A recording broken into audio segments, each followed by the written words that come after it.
Bueno, mientras tanto voy a presentar a la conferencista, Ana Laura García Presa, quien está acá preparando la presentación. Es licenciada en Sociología y magíster en Estudios Sociales Agrarios. También es doctoranda en Ciencias Sociales. Es profesora asociada ordinaria de Antropología en la Facultad de acá de la UNER de Ciencias de la Salud. Y actualmente se desempeña como directora de asesoramiento y desarrollo curricular en la Secretaría Académica de la Universidad. Ese es un poco el rol que la trae hoy acá a hacernos esta presentación. Es asesora en la Comisión de Asuntos Académicos del CIN y ha trabajado o tiene vasta experiencia relacionada obviamente con la participación en proyectos de investigación, capítulos de libros y, bueno, y todos los méritos académicos que esperamos de los académicos como somos. Así que, bueno, muchas gracias, Ana Laura, por estar aquí compartiendo con nosotros. Te voy a dar la palabra por si querés empezar a comentar algo mientras cargan la presentación.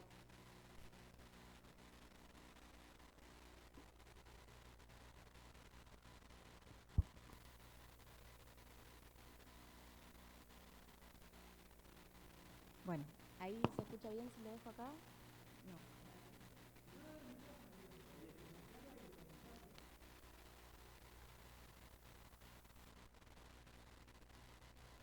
¿Ahí se escucha bien? Sí. Bueno, buenos días a todos y todas. Muchas gracias a la Facultad de Ingeniería y al Confedi por esta invitación. Y bueno, con las palabras que me antecedieron ya me dan un marco adecuado para poder iniciar con esta charla, esta presentación que vamos a estar trabajando hoy. Como bien plantea el título de la charla, la innovación curricular en el marco de nuevas resoluciones ministeriales, desafíos y oportunidades. Hay tres grandes temas, tres grandes núcleos conceptuales que vamos a estar trabajando, que van a estructurar la charla de hoy. Por un lado, la innovación curricular. Por otro lado, el marco normativo que representan las nuevas resoluciones ministeriales. Y en tercer lugar, los desafíos y las oportunidades. En tanto, estas nuevas resoluciones ministeriales configuran el escenario en el que se van a desarrollar las propuestas formativas y son, digamos, las reglas de juego que tenemos para pensar nuestras propuestas. Yo voy a invertir un poco el orden y voy a empezar por presentarles estas resoluciones ministeriales. Pero me interesa pensarlas o invitarlos a pensarlas desde un primer momento en estrecha articulación con la definición de políticas académicas y de políticas curriculares. ¿Sí? Cuando hablamos de innovación curricular, no solo hablamos de planes de estudios, no solo hablamos de modificar contenidos u horas o modalidades, sino que en lo que estamos pensando es en la definición de una política académica y en la definición de políticas curriculares a nivel institucional. Y en ese sentido, estas nuevas normativas nos brindan el marco, el escenario en el que podemos empezar a pensar, a debatir y a discutir hacia dónde queremos avanzar en nuestras distintas universidades con nuestras políticas curriculares. En este sentido, bueno, les presento acá, se está viendo, pasamos a la primera.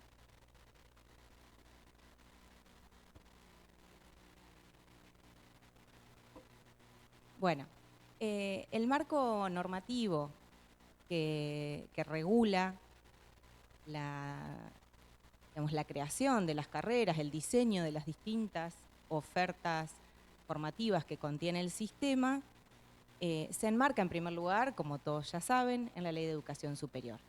Y esta Ley de Educación Superior, de entrada, está definiendo criterios de política académica, porque define políticas de ingreso, y nuestro país ya hace unos años contempla el ingreso por artículo 7º para aquellas personas mayores de 25 que no tienen título secundario.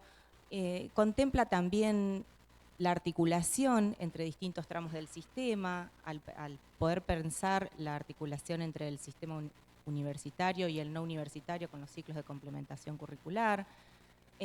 Habla también de distintas características que tienen que tener los títulos, las actividades para las cuales habilitan, los procesos de aseguramiento de la calidad y de evaluación que deben observar. Entonces ya en la ley hay toda una serie de definiciones de política académica que han marcado el desarrollo del sistema desde mediados de los 90 en adelante. Esta es una presentación nuestra, así que lo que estamos mostrando es cómo se configura el marco normativo en nuestra universidad, pero para cada uno de ustedes lo pueden ir pensando y haciendo ese ejercicio. Está, por supuesto, por encima entonces la Ley de Educación Superior. Luego hay todo un conjunto de resoluciones ministeriales que definen cargas horarias, tipos de títulos, los estándares específicamente, y eso es algo que lo conocen particularmente, los estándares de acreditación para las carreras que son del artículo 43, es decir, que ponen en juego los bienes públicos, donde se definen cargas horarias, contenidos mínimos, criterios de intensidad de la formación práctica y toda una serie de estándares relativos a la gestión institucional de las carreras y a las políticas académicas que tiene cada institución para la gestión del cuerpo docente, la gestión de la investigación, de la extensión, de la infraestructura y también el seguimiento y el egreso de los estudiantes. Entonces, bueno, todas estas normas son las que están como en un primer nivel, en el nivel de la normativa nacional.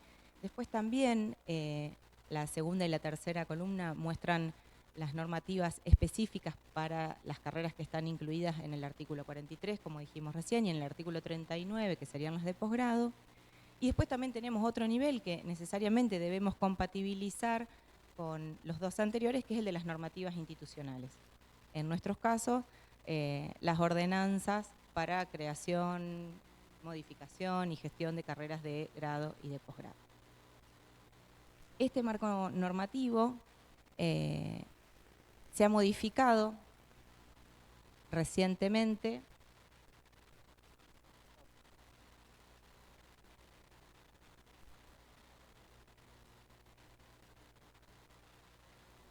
que coordinar lo que pasa en la pantalla y lo que pasa en mi computadora.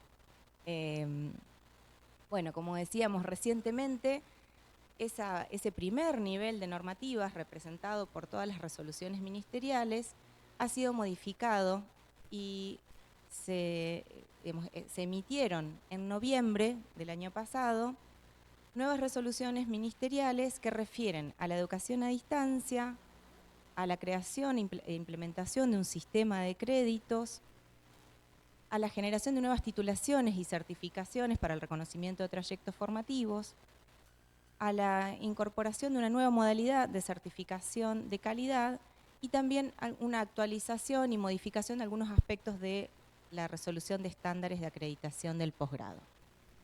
Vamos a ver un poco entonces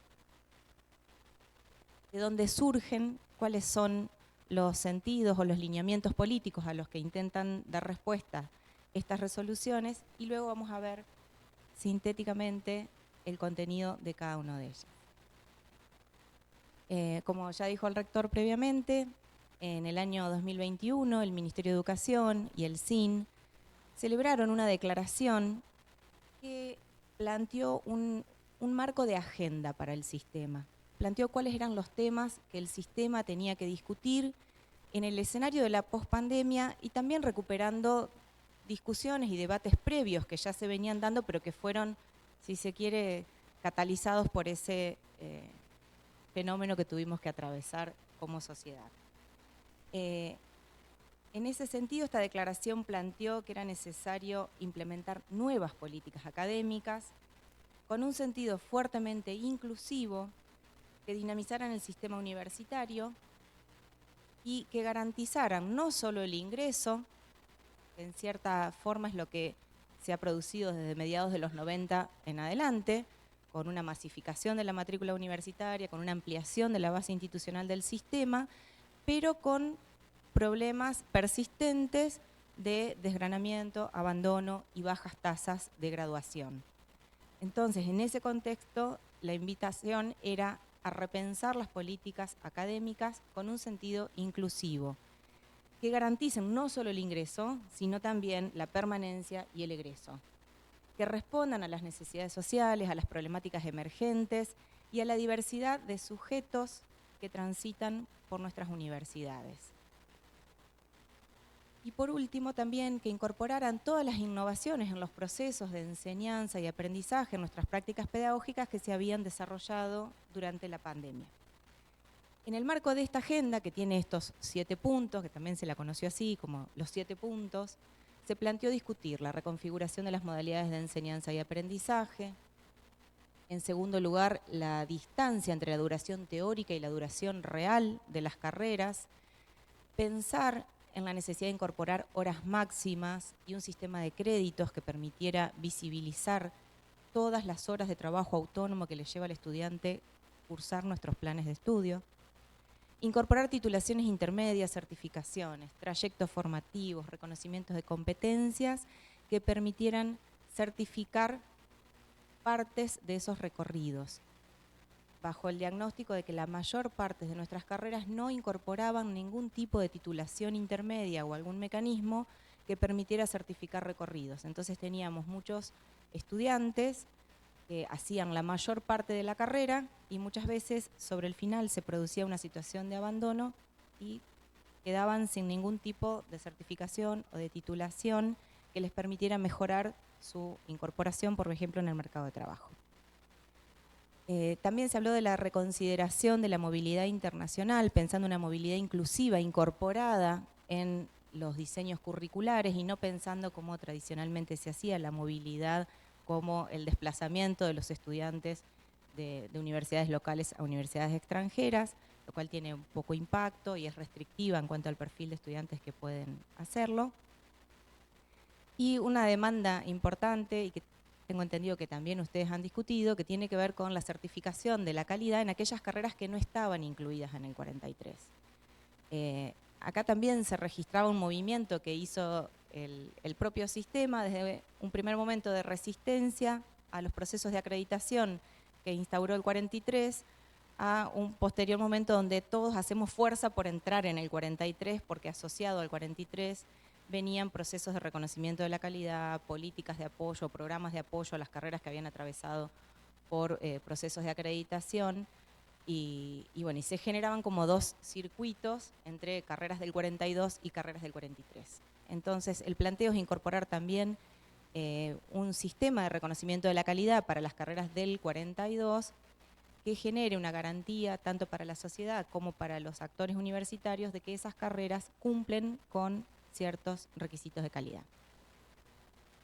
El 6 es la conformación de una carrera para investigadores o investigadoras universitarias. No voy a entrar mucho en esto, quizás después Gabriel puede mencionar algo. Y por último está la curricularización de la extensión. Los 5 primeros lineamientos fueron discutidos ampliamente durante 1 año y medio, 2 años, se estuvo trabajando tanto desde la SPU, generando lo que se llaman los docus, que genera la SPU, que tenían orientaciones y lineamientos para pensar cada una de estas problemáticas, y luego fueron trabajados en las comisiones del CIN, básicamente la Comisión de Asuntos Académicos y la Comisión de Acreditación. Se trabajaron participativamente con los representantes de todas las universidades en ese espacio, y luego se generaron los proyectos de resolución. Esos proyectos de resolución fueron discutidos tanto en el ámbito del CIN como en el ámbito del CRUP y se transformaron en los acuerdos plenarios que celebró en el mes de octubre del 23 el Q, que es el Consejo de Universidades, que como todos seguramente saben es el órgano de gobierno del sistema integrado por representantes del Ministerio, del CIN, del CRUP y de los CEPRES. Ese órgano tiene como una de sus funciones definir los lineamientos de las políticas académicas que tiene que tener el sistema y también en relación con el artículo 43, nuevamente es el Q con el Ministerio quienes aprueban las resoluciones de estándares con las que luego se acreditan las carreras.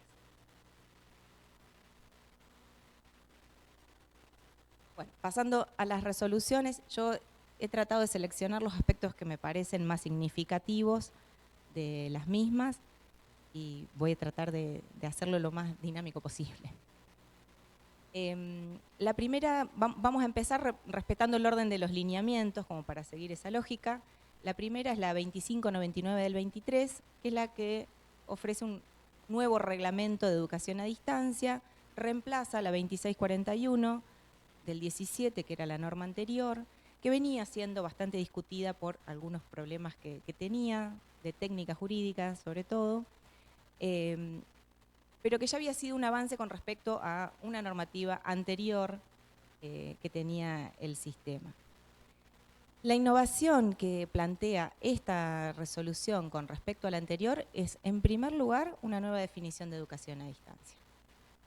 La educación a distancia, a partir de lo que define esta normativa, es esa modalidad pedagógica y didáctica donde la relación docente-estudiante se encuentra separada en el tiempo y en el espacio.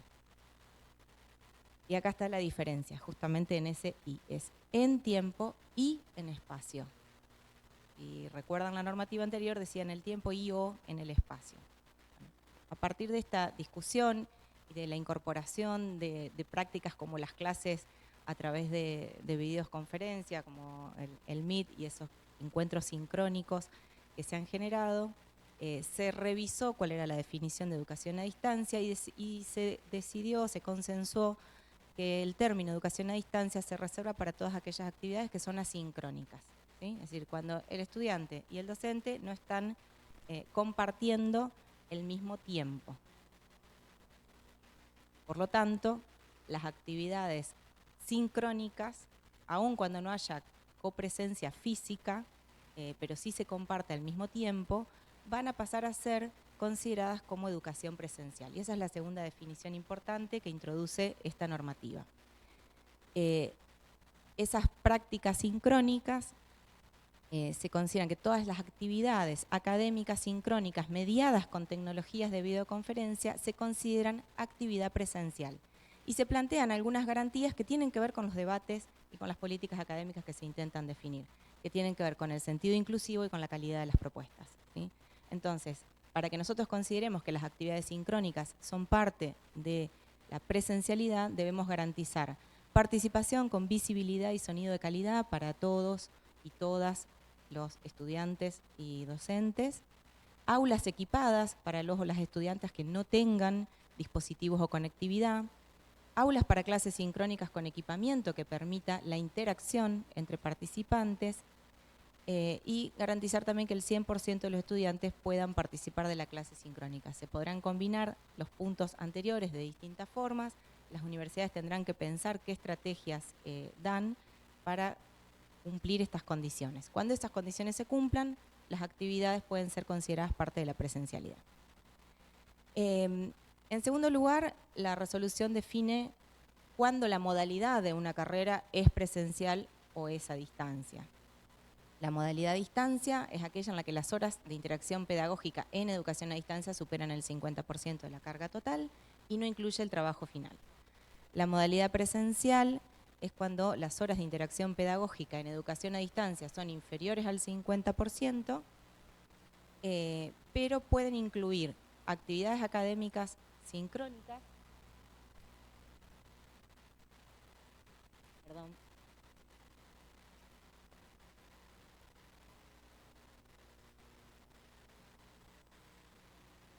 ahí está.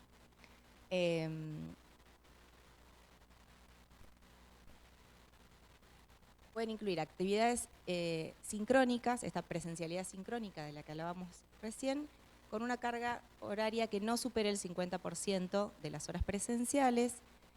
Y además se aclara, bueno, y también pueden incluir horas en modalidad a distancia, siempre y cuando la suma de las horas en educación a distancia y las presenciales sincrónicas no excedan el 75% de la carga horaria total de los planes. En esos extremos se pueden ir combinando de distintas formas las horas presenciales físicas, sincrónicas y a distancia. O, si quieren, las actividades sincrónicas y asincrónicas.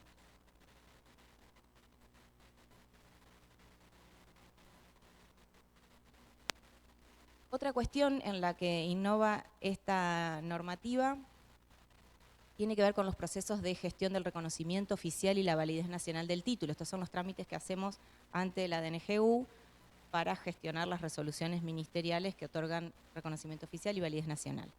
No me voy a detener mucho acá, pero una de las cuestiones importantes es que se van a poder realizar presentaciones en las dos modalidades, que soliciten el reconocimiento para las dos modalidades a través de una misma resolución. En la actualidad son dos resoluciones distintas.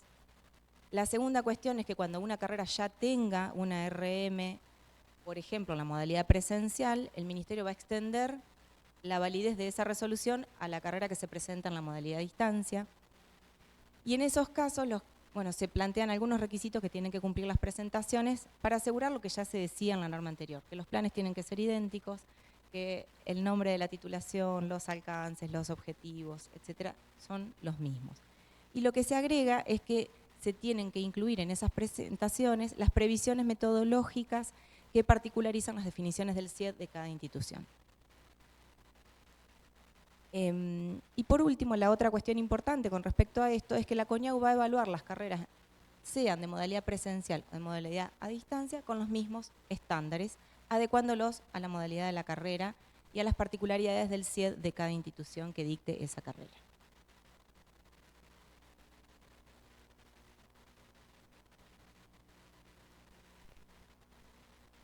Para dictar carreras en modalidad a distancia o modalidad presencial que incluyan horas a distancia, las instituciones universitarias deberán tener el CIED validado. Esto es algo que ya teníamos. El CIED se va a evaluar en el marco de los procesos de evaluación institucional, los que define el artículo 44 de la LES, o cumplidos los 6 años de validación. Cuando no sea validado o pierda la validez en una segunda evaluación, la institución no va a poder continuar inscribiendo en carreras en modalidad a distancia. Y una cuestión nueva que incorpora esta normativa es que el estado de validación de los CIED va a ser público. El Ministerio publicará regularmente listados de qué instituciones tienen sus CIED validados o no. Los CIED pueden contemplar unidades de apoyo académicas, tecnológicas o mixtas, y estas tienen que ser exclusivamente para el dictado de carreras en modalidad a distancia. Se evalúan junto con los CIED y deben ser informadas cada vez que se cree o se agregue una nueva a la DNGU.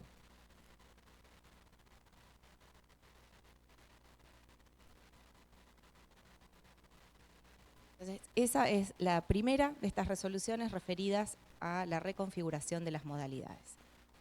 La segunda de las resoluciones es la 2598 del 23, que crea el Sistema de Créditos Académicos Argentinos Universitarios, el SACAU.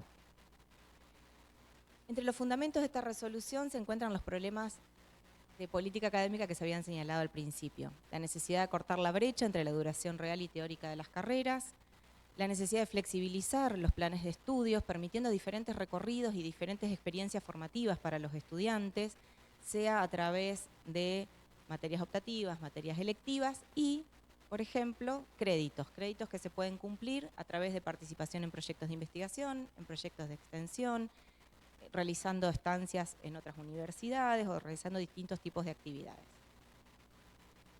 La incorporación del sistema de créditos, además, trae otra ventaja, otra oportunidad, y por eso se lo relaciona con la duración real y teórica de las carreras, y es que permite visibilizar el trabajo total, el trabajo autónomo que realizan los estudiantes, además del trabajo que realizan en el marco de la interacción docente-estudiante o el trabajo en las aulas. También busca promover la transferencia, la movilidad y el reconocimiento de trayectos formativos a nivel internacional y nacional. Ya saben que en el sistema europeo esto ya está instalado hace mucho tiempo y nosotros hemos tenido distintas experiencias con éxitos que tuvieron sus limitaciones o que han sido más aplicables en algunos campos, en algunas carreras que en otros. Y bueno, y todo esto, obviamente, al llevar a pensar la duración, la flexibilidad, el tiempo de trabajo que le demandamos a los estudiantes con las actividades que proponemos, la movilidad, etcétera, implica o invita a reflexionar sobre las políticas curriculares que tenemos en las universidades.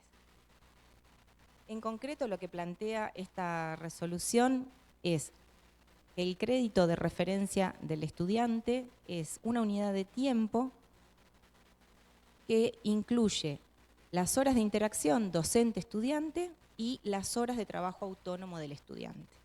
Cada crédito tiene 25 horas de trabajo total que incluye estos dos elementos.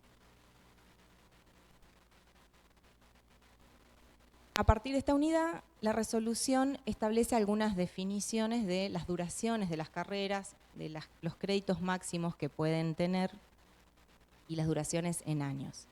Entonces, las carreras pueden ser de 2 años, se iban siguiendo las carreras de 2 años, tienen una duración de 120 créditos que corresponden con 3.000 horas totales y las horas de interacción tienen que estar entre 1.100 y 1.375.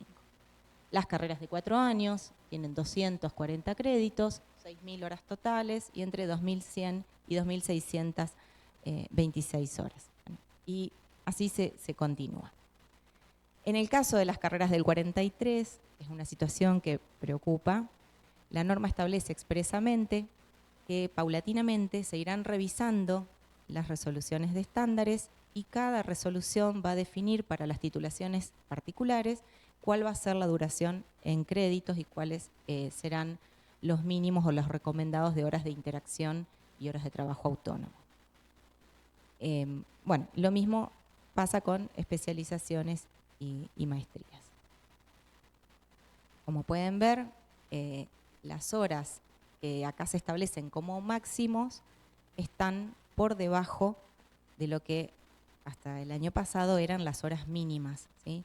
La resolución 6 del 97, que establecía las cargas horarias de las carreras de grado en 2.600 horas y 4 años de duración, bueno, ahora tiene esta resolución que dice 2.100, 2.626 como máximo. Los pregrados estaban en 1.400, ahora están 1.100, 1.375. Con lo cual, a partir de esta resolución, podemos empezar a ver la necesidad de repensar la duración y los planes de estudio de todas nuestras carreras. La resolución también contempla un programa de acompañamiento y de capacitación a las universidades para poder implementar, para poder traducir los planes a este sistema de créditos. Las universidades presentamos el año pasado nuestros programas, nuestros planes de trabajo en una convocatoria específica sobre la cual aún no tenemos novedades de su financiamiento.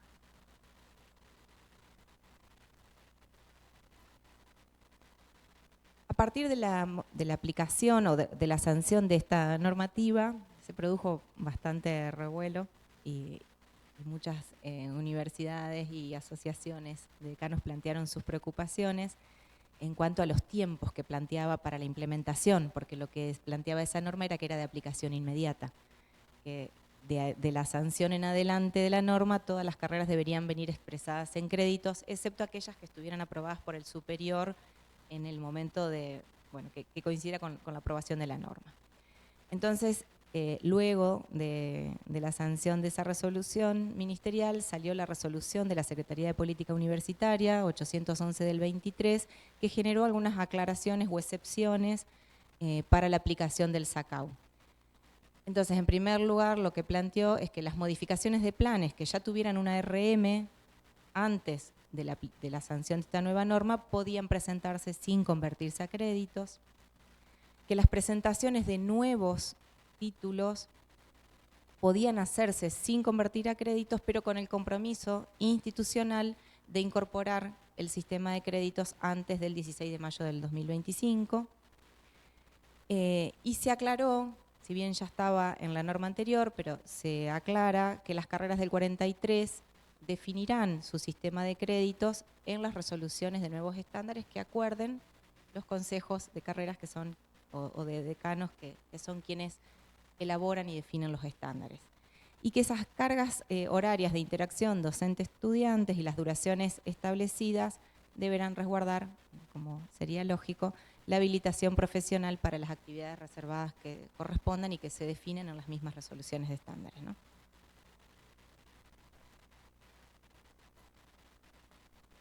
Bueno, con respecto a las trayectorias, al reconocimiento de trayectorias y las titulaciones intermedias, se planteó que además de reconocer lo que tenemos en el sistema como titulaciones de pregrado y grado, que llevan definición de actividades profesionales, era necesario generar otro tipo de certificaciones, de titulaciones, que permitan reconocer recorridos de formación más breves y dinámicos y procesos de formación que a veces pueden certificar saberes disciplinares y o competencias, pero que no conducen a titulaciones o que no tienen actividades profesionales o alcances establecidos. Además se rescata en esta resolución el suplemento al título como un instrumento que también colaboraría con poner de relieve ciertas experiencias formativas que realizan los estudiantes a lo largo de una carrera. Entonces, la normativa lo que plantea es crear un nuevo título, que es el de bachiller. Es un título académico que reconoce la formación realizada, tiene 120 créditos, un máximo de 3.000 horas totales y de 1.100 y 1.375 horas de interacción pedagógica. Y no poseen actividades profesionales entre sus alcances. Otra posibilidad es la de generar certificados que reconozcan procesos de formación pero que no conducen a títulos universitarios. Estos certificados tienen que tener una carga inferior a la del bachiller y no requieren la intervención del Ministerio de Educación. Y por último, como ya dijimos, el suplemento al título junto con el certificado analítico final. Para quienes no lo saben, el suplemento al título es un anexo, es información complementaria que sale junto con el certificado analítico y que registra todas aquellas actividades formativas no curriculares que ha realizado un estudiante a lo largo de su carrera.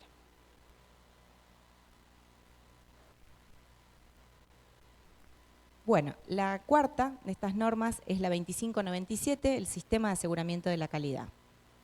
Como decíamos al principio, la Ley de Educación Superior introdujo un sistema de evaluación y aseguramiento de la calidad, que fue uno de sus aspectos más resistidos al momento de su aprobación, que contempla en el artículo 44 la evaluación institucional, que apunta a la mejora de la calidad en las instituciones en relación con los propósitos institucionales que cada universidad ha definido. Para esta evaluación, las instituciones universitarias deben asegurar el funcionamiento de instancias internas de evaluación institucional. El otro mecanismo que contempla la ley es en el artículo 43, que se establece la tutela del bien público en actividades que puedan ser afectadas por intervenciones profesionales y crea los mecanismos de acreditación periódicas, que revisan los planes, bueno, y como ya dijimos, cargas horarias, contenidos, las actividades reservadas, los criterios de intensidad de la formación práctica y se realizan cada 6 años. Pero quedaba este bache para las carreras del 42 y se hacía necesario implementar algún sistema de reconocimiento de la calidad. Para ello, entonces, esta resolución crea los sistemas institucionales de aseguramiento de la calidad, que serán instancias de gestión que deban funcionar al interior de cada universidad y que tengan por función principal certificar voluntariamente la calidad de las carreras del 42.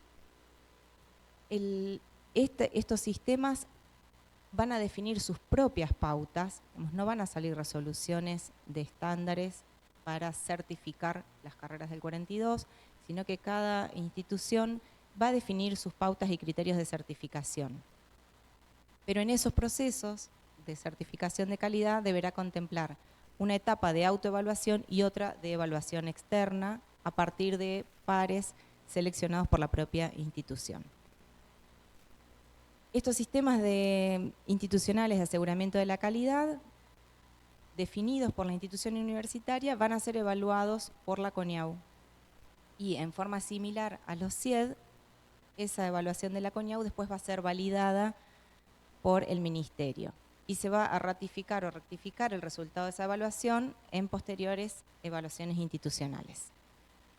La validación de estos sistemas les va a permitir a la universidad acceder a programas de financiamiento del Ministerio, tanto para la implementación como para el mejoramiento de las carreras que certifiquen la calidad. Y lo último que establece es que los informes de evaluación se deberán publicar e informar al Ministerio de Educación.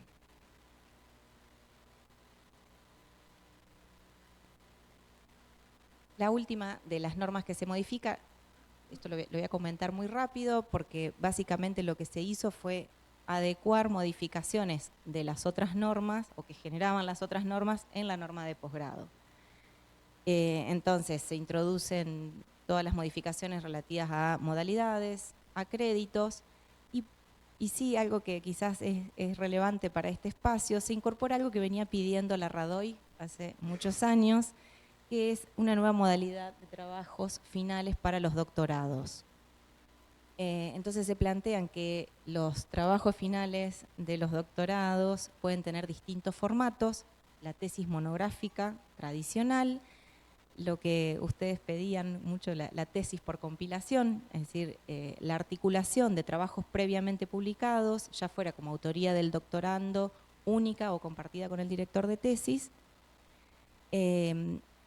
También la presentación de proyectos articulados a una obra, proyecto, prototipo, objeto, también relevante para las carreras del campo de ustedes, asegurando siempre, en cualquiera de estas tres modalidades, pero sobre todo en las dos últimas, la unidad temática, metodológica y las conclusiones integradoras.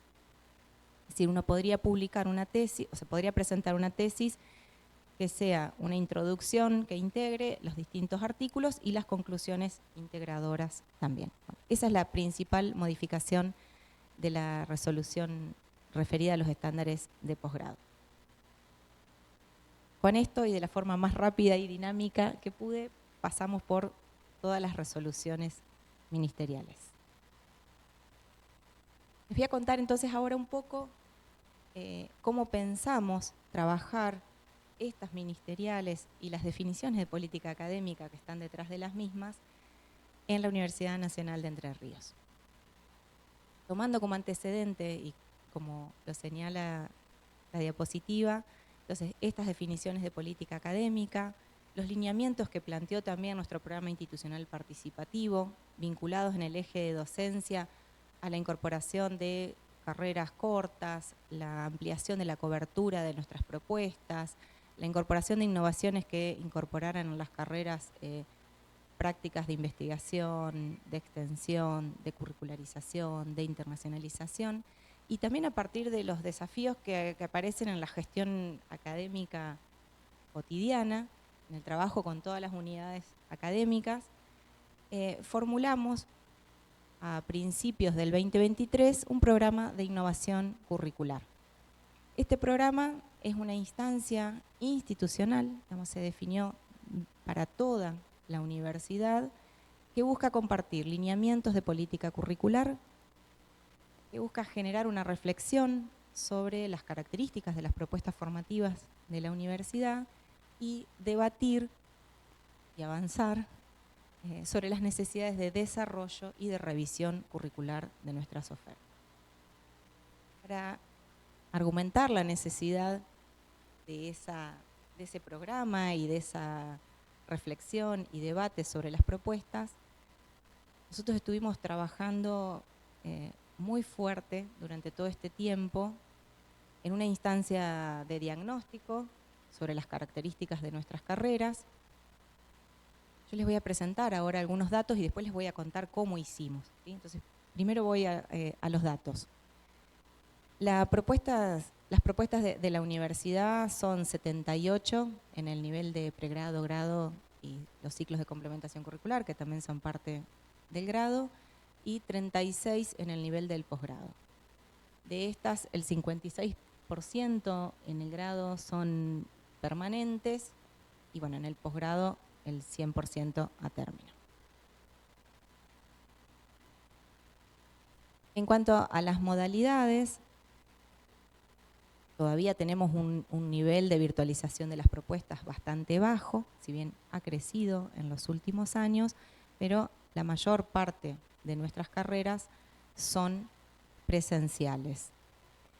hay una mayor presencia de la virtualidad en el posgrado y en el caso del doctorado, hasta ahora era 100% presencial. Recientemente acabamos de aprobar un doctorado en modalidad de distancia. Pero a partir de este cuadro que nosotros tenemos y en el marco de lo que estuvimos discutiendo sobre qué se considera presencial, qué se considera educación a distancia, una de las preguntas que tenemos que hacernos o que hemos estado realizándonos es qué combinaciones posibles o potenciales podemos incorporar a través de revisar las prácticas de enseñanza en nuestras carreras y los diseños pedagógicos de las carreras. A partir de eso, cuáles son los recursos pedagógicos, tecnológicos y qué garantías de conectividad y calidad deberíamos estar brindando.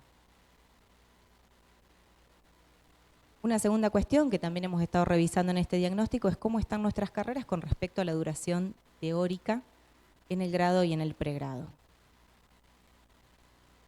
Podemos ver entonces que en el caso del pregrado la duración teórica está en 2,5, la máxima es de 3 años, y si pensamos en la carga horaria total de estas carreras, tenemos un promedio de 1.814 horas. Recuerden que yo dije hoy que con la nueva ministerial tienen que estar entre 1.100 y 1.375. Bueno, estamos en promedio en 1.814.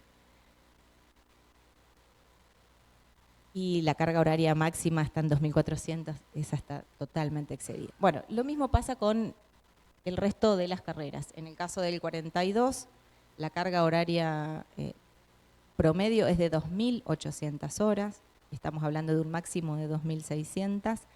En el caso de las carreras de grado, el promedio está en 3.000, las del 43, perdón, está en 3.700. Acá habrá que trabajar con los estándares, pero de un primer análisis ya hemos visto que los estándares de por sí definieron cargas horarias que estaban por encima de los mínimos que establecía la resolución ministerial, pero luego en las resoluciones que aprueban los planes de estudio de cada carrera ya se incrementaban más todavía. Y cuando después vemos las duraciones reales de esas carreras, bueno, ahí encontramos las carreras que se extienden 9 años, 10 años, 11 años. Pero además de esta carga horaria total de las carreras, otra cuestión que nos interesaba ver era qué pasa con la carga horaria semanal. ¿Qué le estamos pidiendo a nuestros estudiantes? Y esto, si lo articulamos con la resolución de créditos que nos invita a pensar en el estudiante y a transparentar las horas de trabajo que le estamos pidiendo, adquiere más sentido.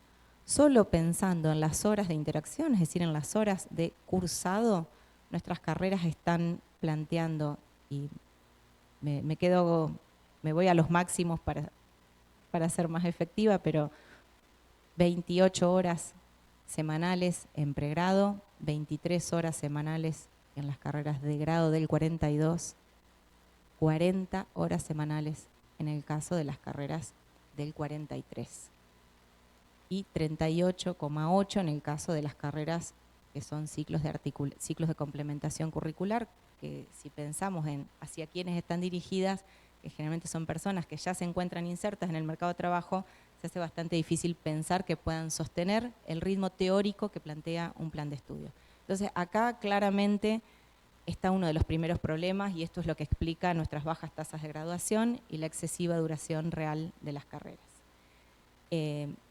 Las normativas vigentes ayudan a repensar, a discutir, a reflexionar sobre los diseños curriculares y que pensemos la duración, los contenidos y la distribución de los contenidos en vinculación con el perfil de graduados que queremos formar, las competencias o contenidos que necesariamente deben estar en nuestros programas y en qué perfil de estudiante básicamente estamos pensando.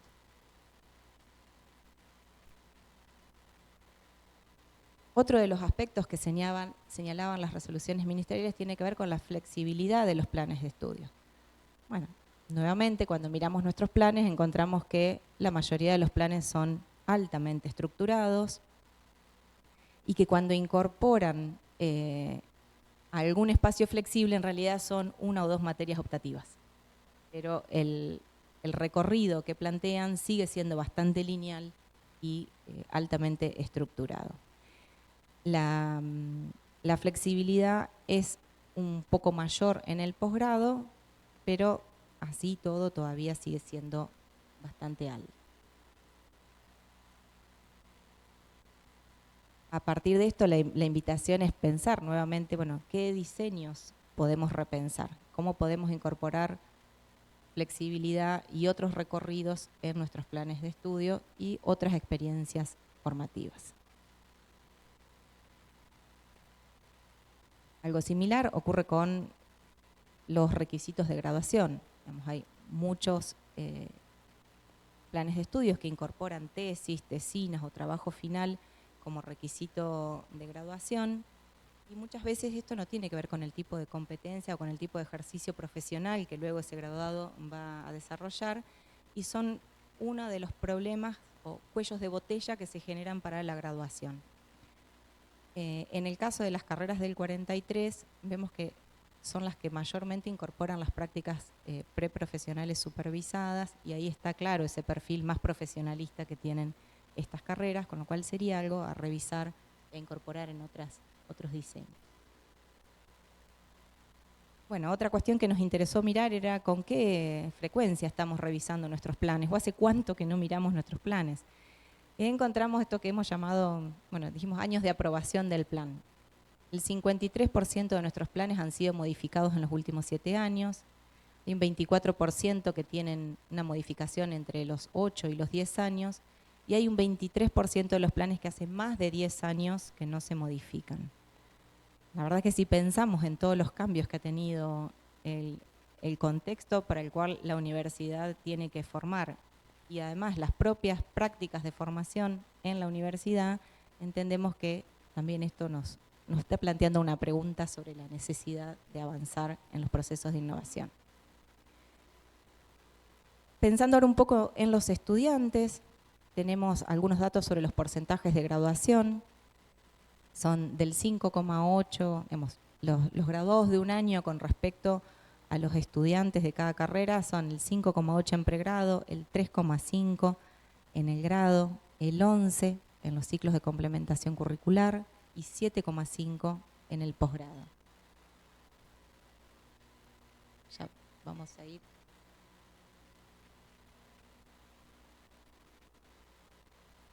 Con respecto al perfil de los ingresantes, lo que podemos observar también es que en el caso de nuestra universidad, y esto se repite bastante en otras universidades, vemos que el grupo de 17-19, que quizás es el ingresante clásico en el que uno piensa, está más representado en las carreras de grado, pero no así en las carreras de pregrado o en las carreras del CCC.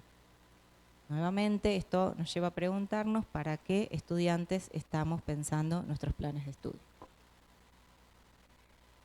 Y el último dato tiene que ver con la duración real. Nosotros hicimos, esto no es un trabajo con todas las carreras de la universidad, se seleccionaron algunas, pero a partir de eso lo que pudimos ver es que se gradúan en el tiempo teórico el 1% de los estudiantes, el 8% demoran más de un año, el 11% más de 2, el 14% más de 3. Bueno, y así sucesivamente. Nuevamente, esto nos debería llamar a la reflexión y deberíamos dar una discusión responsable sobre nuestros diseños curriculares. A partir de todo esto, entonces, el programa lo que planteó fueron 3 componentes. Un primer componente de capacitación. Dimos un curso durante 3 meses que se llamó Perspectivas y Desafíos Curriculares. Estuvo dirigido a todo el cuerpo de gestión de las distintas facultades y del rectorado, y que tuvo como objetivo generar una serie de categorías conceptuales compartidas sobre lo curricular y sobre el campo de lo curricular para que todos tuviéramos las mismas nociones de las cuales empezar a discutir. En segundo lugar, se hicieron 3 talleres, nos juntamos en la ciudad de Villaguay, donde está la sede del Consejo Superior, toda la comunidad académica de la universidad. Fueron encuentros con aproximadamente 150 participantes, con representantes de las áreas de gestión académica, de extensión, de investigación y de los consejos directivos, donde se presentó alguna experiencia de otra universidad y luego se trabajó en modalidad de taller. Ahí cada facultad contó con estos datos que yo les mostré para el total de la universidad, desagregados a nivel de sus unidades académicas y de sus carreras, y generaron una discusión a partir de una serie de ítems que nosotros les planteamos que tienen que ver con la definición del currículum que adoptamos para este programa y que ahora paso a comentarles. Y en tercer lugar, también el tercer componente de este programa fue uno de revisión normativa y de actualización de nuestras normativas para ponerlas a tono con las ministeriales. No vamos a leer cada uno de estos aspectos, pero sí nosotros entendemos que el currículum es el resultado de un debate, de una negociación y de un proceso de consenso entre distintos actores del cuerpo académico de una carrera que tienen distintas visiones sobre cómo tiene que ser el proceso formativo, qué tipos de conocimientos tienen que incluir, con qué peso, cuál es el perfil del graduado que hay que buscar. Y como resultado de toda esa discusión tenemos un plan de estudios que en primer lugar es un documento. Ese documento, que es el currículum formal, tiene una serie de características que son las que se enunciaban en esta guía que nosotros les presentamos, y el planteo hacia los grupos de trabajo fue, bueno, para cada uno digan si lo tienen que modificar o no. No sé si llegan a ver, pero los niveles de aceptación o de respuestas afirmativas fue altísimo. En la mayoría fue el 100%. Y en algunos está en el 89-90%. Perfil del graduado, distribución de contenidos generales, básicos, específicos, orientados, organización del plan, relación teoría-práctica, contenidos transversales, titulaciones intermedias, bueno, remiten a todos los lineamientos de política académica que estuvimos comentando. La segunda tiene que ver con la dimensión de la implementación, básicamente cómo se lleva a la práctica ese plan, y nuevamente todas las respuestas son altamente favorables. En ese sentido, nosotros entendemos que estos primeros talleres sirvieron para generar un consenso institucional sobre la necesidad de avanzar en reformas curriculares de todas nuestras ofertas formativas. Luego de esos talleres, hacia fin de año presentamos, y también construidos en forma participativa, cuáles eran los lineamientos curriculares que queríamos que tengan nuestras carreras. Entonces se han planteado estos lineamientos en una normativa, y básicamente lo que plantean los lineamientos es lo que venimos diciendo desde el principio, que necesitamos flexibilizar la currícula, que los planes deben estar contextualizados en el medio en el que se desarrollan para poder atender a los problemas emergentes, al perfil de nuestros estudiantes, que tenemos que transversalizar las propuestas con otro tipo de contenidos, que hay que articular trayectos formativos, incorporar titulaciones intermedias, bueno, todo esto que estuvimos conversando. A partir de estos lineamientos, entonces, la propuesta para este año, para el 2024, y recuperando todo lo que se hizo durante el 2023, es empezar a trabajar a nivel de cada facultad. Presentamos primero la estrategia ante los consejos de cada una de las funciones, luego ante el Consejo Superior y los consejos directivos, y ahora, en el mes de mayo, estamos entrando en, ya digamos, como que nos metemos de lleno en el barro y vamos a empezar con estos procesos de diagnóstico, de formulación y de aprobación de los nuevos planes de estudios, siguiendo todas las definiciones y los lineamientos que comentamos previamente. ¿Cómo lo vamos a hacer? La idea es impulsar en cada una de las unidades académicas instancias de carácter participativo y reflexivo, porque entendemos que el currículum, como ya dijimos, es una construcción colectiva, conflictiva, por supuesto, también histórica, pero necesariamente debe ser a través de espacios participativos, con integrantes de todos los claustros de cada una de las unidades académicas, con un referente político por unidad académica que lleve el diálogo, además con nosotros, digamos, con el rectorado, y con un asesor o una asesora externo o externa que va a estar acompañando todo ese proceso. Entonces hemos convocado a especialistas del campo del currículum y de la pedagogía universitaria para que nos ayuden a llevar adelante estas modificaciones. Hacia finales de este año y todo el 2025 estará destinado a la implementación y la evaluación de nuestros planes. Para terminar, y recuperando un poco el último componente del título de la charla, bueno, sucintamente los desafíos y oportunidades. Me imagino que a partir de lo que les presenté y pensando en sus propias instituciones ya se han imaginado varios de los desafíos, pero básicamente a nosotros lo que nos interesa pensar es que estas nuevas resoluciones ministeriales definen una política académica y brindan un marco para definición de políticas curriculares a nivel de cada institución. Esta definición de la política académica nacional habilita algo que para nosotros es muy necesario, que son los debates serios, responsables y descentrados de los particularismos, y este creo que es el mayor desafío que enfrentamos sobre nuestras políticas académicas y curriculares. Pero a partir de ahí, y sabiendo que ese es el mayor desafío y con el compromiso institucional que ha quedado claro en este programa, entendemos que es una gran oportunidad para rediseñar las propuestas formativas actuales y pensar también qué otras propuestas nuevas necesitamos incorporar, pensando en el contexto actual en el que nos toca intervenir, en los y las estudiantes reales que tenemos en nuestras aulas y las demandas sociales y del mundo de la formación profesional del presente.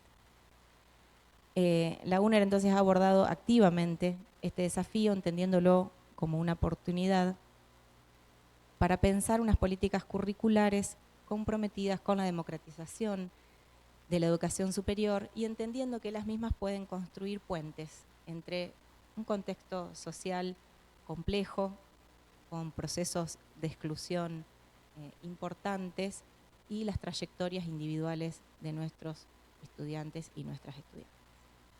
Muchas gracias.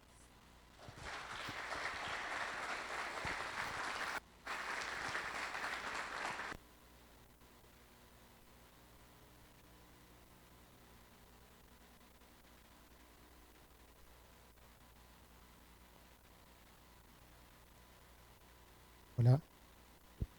Bueno, muy buena presentación. Gracias, Ana Laura. Tenemos unos 5 minutitos para alguna pregunta, algún aporte, alguna sugerencia. Gracias, Diego. Marcelo Vincenzi, Universidad Interamericana. Laura, un gusto, un placer. Me encantó la reflexión que están haciendo ustedes como universidad, sobre todo porque, y esto es una opinión personal, pero que hemos compartido también el Comité Ejecutivo del Confedi, que estas resoluciones son casi como pilares para la modernidad y la flexibilización curricular. Y también para sincerarnos con respecto a nuestras currículas. Esto que vos marcabas, donde la carrera de artículo 43, 40 horas semanales que requiere un alumno, más las horas de trabajo, nos damos cuenta que estamos duplicando, tenemos que duplicar la carga horaria semanal para que alguien se pueda recibir en forma nominal. Y me parece que los planes de estudios tienen que funcionar, al igual que los programas de asignaturas, como un contrato social, un compromiso que tiene la institución con el alumno, para que el alumno pueda invertir lo más importante que tiene en su vida, que es su tiempo, algo que vos no podés comprar de ninguna forma. Entonces, me parece que a lo mejor muchos de nosotros estamos acostumbrados a hacer las cosas de una forma, y esto en cierta forma nos mueve un poco la zona de confort. Pero creo que si estamos acá es para poder realmente entender que nuestro compromiso no es para lo que nosotros queremos, sino para mejorar la educación en el país. Entonces, me parece que está muy bien esta autoevaluación que hace la Universidad de Entre Ríos. Nosotros lo estamos haciendo hace varios años también. Tenemos algunas definiciones que no sé si están bien o están mal, pero me parece que está bueno compartir en el marco del Confedi estas experiencias como para poder aprender del otro. Ayer lo decíamos, no hay mejor evaluador que un par, ¿no? Que realmente nos pueda decir que lo que estamos haciendo y que no hay forma mejor que aprender que realmente que ver lo que está haciendo el otro. Así que felicitaciones. Perdón, y una cosita más, me estaba olvidando. Comisión de posgrado, un chivito vamos a pasar. En la comisión de posgrado, que va a ser a las 2 de la tarde, vamos a hablar también del tema de las resoluciones, de la aplicación, así que quien quiera participar, están invitados. Gracias, Marcelo. Marcelo está tan convencido que hasta trae alguna propuesta, lo que están trabajando concretamente y compartir en su espacio académico universidad, así que están invitados a participar. Gracias, Marcelo. ¿Algo para agregar de eso? ¿No? Alejandro Martínez de la UA. Gracias por la presentación, creo que fuiste muy clara. Una pregunta sobre lo que están haciendo acá. Creo que la reducción de las cargas horarias, de las carreras y todas estas definiciones, si bien siempre es válido, nos obliga a plantear cuál es la articulación entre el grado y posgrado. No, me parece que no lo vi ahí, por ahí vi títulos que pueden ser que lo incluyan. Pero ¿cómo contemplaron, estoy hablando de lo que están estudiando aquí en la universidad, al acortar las carreras, cuál es la oferta ahora hacia un estudiante que probablemente muchos de ellos le queremos ofrecer y queremos ver cómo continúan en esa formación de posgrado?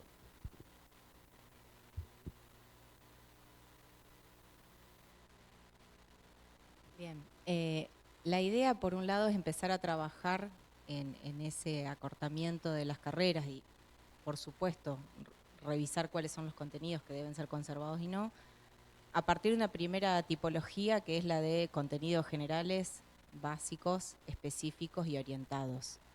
En el grado esto está ampliamente estudiado, existe la tradición de entender que todo tiene que estar en el grado y los planes se hacen cada vez más largos y los nuevos desarrollos que va generando un campo profesional o disciplinar se incorporan sin que nada se saque.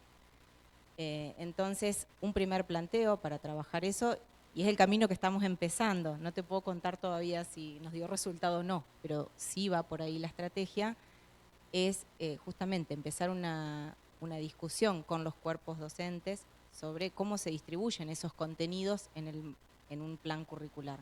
Cuánto de general, de básica, de específica y de orientada hay en cada plan, y la idea sería que los planes de grado sean más fuertes en la formación básica y específica de ese propio campo disciplinar o profesional y que la formación orientada se transforme en especializaciones u otro tipo de carreras de posgrado.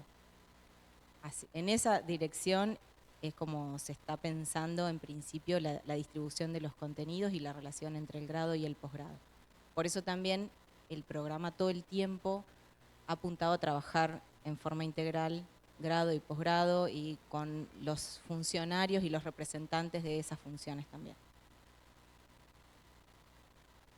¿Alguna otra pregunta? ¿Tiempo para una más? ¿Qué tal? Te hago una consulta. Me presento, sí, nuevamente. Diego Serra, de la Facultad de Ingeniería de la Universidad Nacional de Lomas de Zamora. Te hago una consulta en términos de cómo están pensando las titulaciones intermedias o las certificaciones, digo, en términos de itinerarios formativos o de qué manera a nosotros nos ha dado mucho que pensar en cómo plantear esas certificaciones intermedias y que realmente también tengan competencias y tengan impacto profesional, ¿no? Digo, cómo ustedes lo están analizando y si tienen alguna experiencia ya de implementación en el marco de una carrera de grado del 43, seguramente, y si no también del 42, ¿no?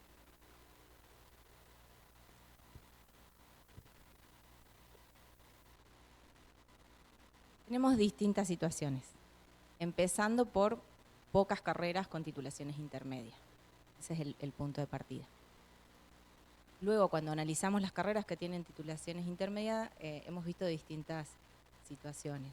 Algunos casos en el que eran titulaciones intermedias que luego se escindieron y quedaron como tecnicaturas desarticuladas del grado.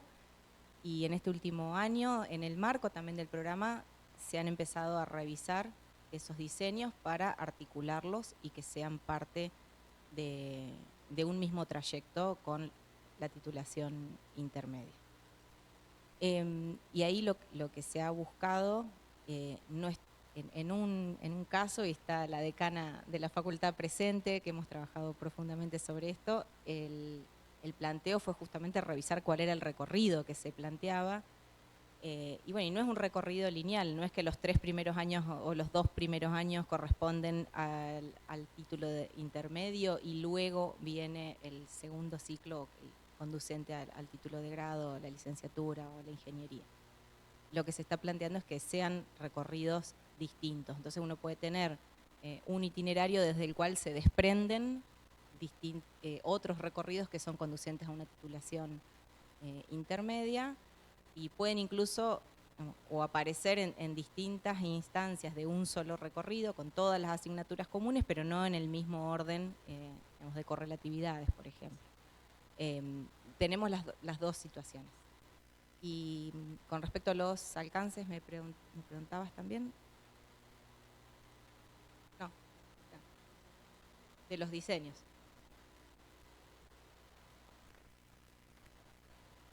No, la idea es, por un lado, que todas las carreras incorporen las titulaciones intermedias, y si no es un recorrido único, no es un solo itinerario, sino que pueden tener espacios compartidos y espacios que sean distintos también. Bueno, agradecemos una vez más entonces a Ana Laura por la presentación. Muchas gracias. Está claro, de acá nos llevamos una oportunidad, ¿sí? Podemos agarrar el programa y decirle a nuestro rector en sus unidades, implementemos esto o no, o por qué no reproducir lo mismo a escala de las facultades o no hacer nada. Es una posibilidad que creo que está abierta. Así que bueno, con eso finalizamos esta charla. Un par de avisos protocolares y operativos antes de pasar al break, que va a ser acá en el aula 7, saliendo, ¿sí? A mano derecha, en la última.